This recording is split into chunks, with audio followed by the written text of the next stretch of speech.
Hi friends, நம்ம வந்து டே 21 வந்து என்ன படிக்கலாம்னு பார்க்கலாமா? ஆல்ரெடி பாலிட்டி வந்து டே 1 to 20 வரை முடிச்சிட்டோம்.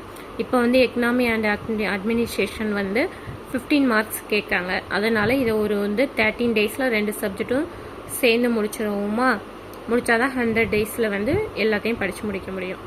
ஃபஸ்ட்டு எக்கனாமி வந்து படிச்சுக்கிடுவோம். இந்திய பொருளாதாரத்தின் இயல்பு அந்த சிலபஸ் படி உள்ள டாப்பிக்கில் ஸ்கூல் புக்கில் வந்து இந்த லெசன்ஸ் எல்லாம் கவர் ஆகுது.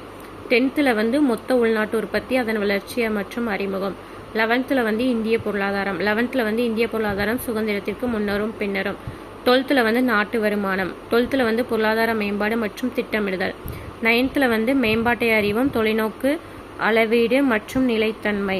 ஜாகிரபியில் வந்து இந்தியா, மக்கள் தொகை, போக்குவரத்து, தகவல் தொடர்பு மற்றும் வணிகம். இந்த லெசன்லாம் கவர் ஆகுது. இதை வந்து நம்ம வந்து ஒரு 2 டேஸாக வந்து படிச்சுக்கிடுவோம்.